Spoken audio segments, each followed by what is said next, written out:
Assalamualaikum warahmatullahi wabarakatuh. Kawan-kawan inspiratif, jumpa lagi di Amiruddin Majid Selamat Putih Official. Kali ini kita akan berbincang seputar pembentukan aset desa yang berpotensi PAD untuk pengembangan desa ke depannya.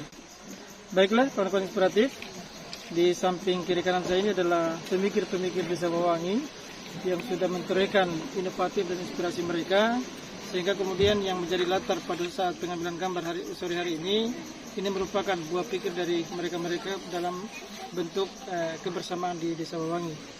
Di sebelah kanan saya ini adalah Kepala Desa Inspiratif Desa Wawangi, Bapak Laudi Abdul Halim. Beliau sangat getol memperjuangkan Desa Wawangi agar memiliki aset yang bernilai ekonomi dan berpotensi menjadi sumber pendapatan desa. Kemudian di sebelahnya Pak Desa Wawangi ada tokoh spiritual kita yang dikenal dengan Bapak Daeng.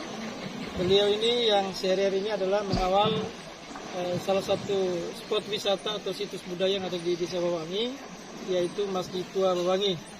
Selanjutnya di samping kiri saya ini adalah Sekretaris Desa Wawangi, DP2 lah, kurang lebih seperti itu. Beliau yang membantu tugas-tugas kepala desa dalam hal menyediakan informasi dokumen terkait dengan kegiatan-kegiatan pembangunan di Desa Wawangi. Selanjutnya di sebelah Sekretaris Desa ada Ketua BPD yang senantiasa selalu berkolaborasi dengan pemerintah desa, dengan masyarakat. Kemudian mereka bahu-membahu untuk mengembangkan atau melihat Wawangi lebih maju ke depannya. Selanjutnya di sebelah Ketua BPD ada Kepala Dusun. Ini beliau yang senantiasa selalu bersama warga mengkomunikasikan persoalan-persoalan di tingkat dusun, kemudian disampaikan ke pemerintah desa, dan selanjutnya kemudian dicari solusi yang terbaik. Inilah kepala dusun yang notabene merupakan kolaborasi yang sangat baik di kalangan pemerintahan Desa Wawangi. Baiklah, mungkin saya mulai dengarkan informasi dari Pak Desa. Kenapa mesti harus jembatan Lingkar-Lapel yang dikembangkan, Pak? Bismillahirrahmanirrahim. Assalamualaikum warahmatullahi wabarakatuh. Pertama-tama saya sebagai kepala desa selalu berpikir bahwa bagaimana ke depan Wawangi, sehingga Wawangi itu ke depan bisa dikenal dan menjadi salah satu desa yang akan bersinar di Sulawesi Tenggara. Alhamdulillah pada tahun 2017 kami rapat di desa sehingga kita sepakat untuk membangun jalan sekaligus kita membangun jembatan Lingkar-Lapel ini. Berarti sejak 2017, Pak? Sejak 2017. Pertama, kenapa ini jembatan Lapel ini saya bentuk bundar? Pertama itu saya terinspirasi dengan perjalanan ke 7 toko kita di Jejera Pulau Buton. Menurut filosofi juga yang ada di hati kecil saya pada saat itu, saya buat bundar ini merupakan salah satu bola dunia. Karena kita tahu bahwa ke-7 toko di Jejera Pulau Buton pada masa itu merupakan pengeliling Nusantara bahkan sampai di Amerika. Luar biasa. Kemudian di dalam lingkaran jembatan itu ada 7 gazebo. Jadi ke-7 toko yang ada di Jejera Pulau Buton sudah saya siapkan 7 gazebo yang ada di sini. Namun yang ada hari ini baru 4. Kenapa saya belum taruh namanya masing-masing gazebo? Ya. Karena yang ada baru 4. Ya mudah-mudahan 7 gazebo yang direncanakan tadi merupakan simbol tokoh yang 7 orang tadi, Pak. Betul sekali. Ya. Lalu kemudian di tengah-tengah itu ada restoran. Ya mudah-mudahan 2023 ini restoran itu kita sudah bisa mendapatkan bantuan program dari Kemendes, anggaran 1,5 miliar. Lalu pada tahun ini kita lagi programkan ini dalam rangka pembangunan rabat jalan jembatan Lingkar-Lapel. Kemudian jembatan Lingkar-Lapel ini tahun 2021 sudah berjalan 5 tahun. Sudah berjalan 5 tahun. Saya hanya berharap kepada rekan-rekan perangkat semua, mari kita sama-sama untuk menunjukkan sebuah pengabdian kita. Mari kita sama-sama berinovasi. Semoga di hari kemudian karya yang kita bangun saat ini ada manfaatnya buat anak cucu dan generasi pelanjut. Kami juga sebagai pemerintah desa hari ini masih punya harapan-harapan untuk kami membangun Desa Wawangi. Pertama, di hadapan kami saat ini ada paving blok dan talut yang harus kami wujudkan lagi tahun-tahun ke depan ini. Semoga apa yang menjadi impian kami dalam rangka berinovasi saat ini mendapatkan ridho dan diijabah oleh Allah Subhanahu wa taala. Amin. Amin. Kemudian kami juga sebagai pemerintah desa selalu berkoordinasi di kantor desa itu bahwa di hari kemudian jembatan Lingkar itu akan menjadi pencetak bank uang masyarakat. Mesin uang Pak ya? Akan menjadi mesin uang masyarakat begitu ya? Itu yang diharapkan ya. Berarti, Itu yang kita harapkan bersama. Siap. Nah, kemudian hari ini sudah terwujud, sudah banyak masyarakat yang merasakan manfaat pembangunan jembatan lingkar ini. Iya. Masyarakat Wawang sudah banyak yang menjual tanpa mereka berada di mana. Hari ini mereka sudah bisa hidup dengan mereka menjual di parkiran jembatan lingkar Lapu ini. Jadi sebelumnya penjual-penjual ini pada saat sebelum adanya jembatan lingkar Lapu ini mereka menjualnya di mana? Menjualnya di bagian di sini. Di sini ya. Namun Setelah ditata dia akan berjejer seperti ini ya. Betul. Ya mudah-mudahan ke depan ini lagi kita akan bangun. Tetapi perencanaan ke depan Pak Amir, ini saya talut, kemudian saya buat 2 lantai. Iya. Untuk di atas nanti lantai kedua itu kita bisa siapkan kamar, Iya. siapkan MCK, toilet ya. Iya. Kemudian di atas nanti untuk tempatnya musik ya, Iya. musik sehingga ketika nanti ada tamu mereka bisa menikmati musik di atas sambil melihat pemandangan di depan. Luar biasa inspirasi. Itu salah satu Luar biasa. motivasi yang akan kami lakukan ke depan. Kira-kira seperti itu Pak. Mungkin Pak BPD ini karena selaku mitra kerja dari pemerintah desa, kira-kira dalam rangka menginisiasi jembatan lingkar Lapu ini sebagai aset produktif di desa Wawang, mungkin sepanjang perjalanan proses pembangunan desa Lapu ini Pak Ketua BPD kira-kira apakah ada hambatan atau ada riak-riak dalam proses pembangunannya Pak? Silakan. Untuk cara masalah pembangunan jembatan jembatan lingkar Lapu ini, sepanjang kita tuh selalu berkoordinasi dengan desa. Iya. Alhamdulillah sepanjang ini hambatan-hambatan yang kita alami belum ada. Iya.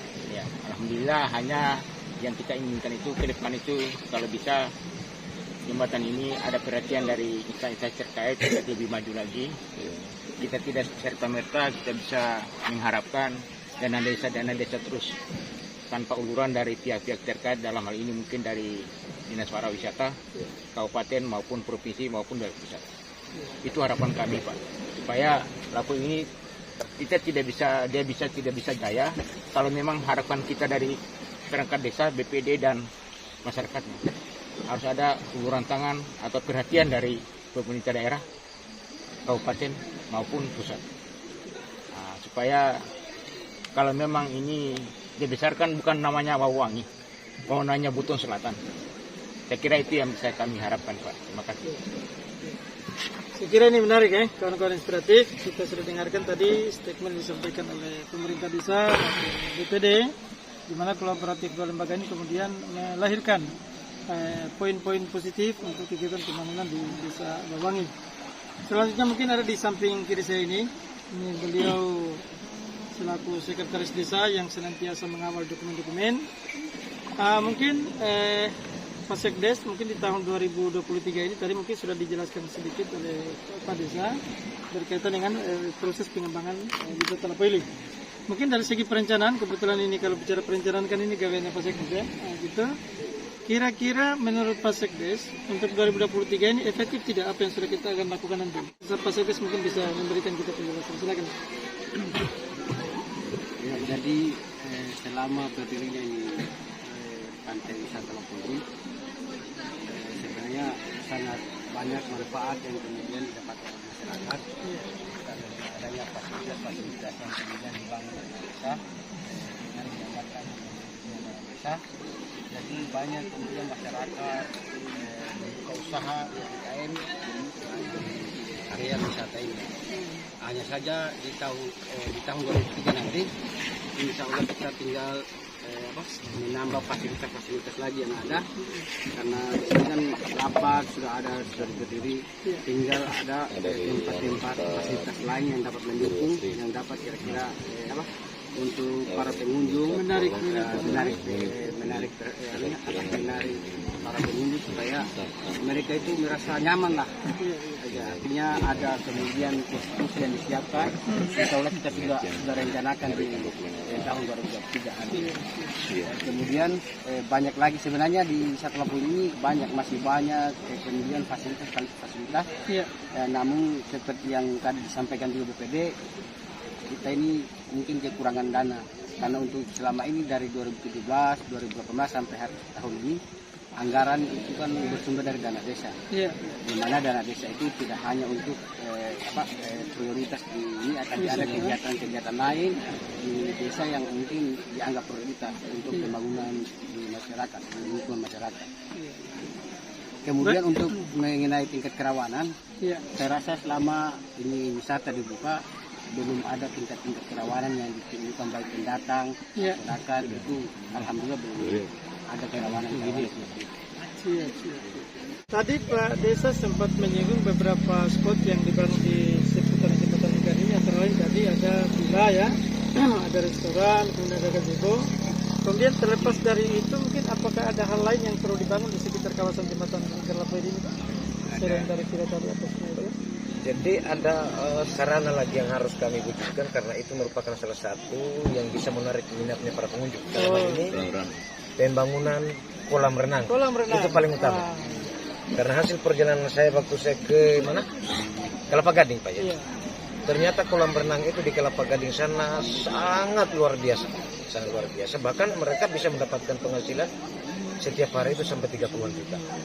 Maka dari itu saya terinspirasi sehingga nanti 2024 ke depan saya akan komunikasi dengan BPD perangkat semua termasuk masyarakat.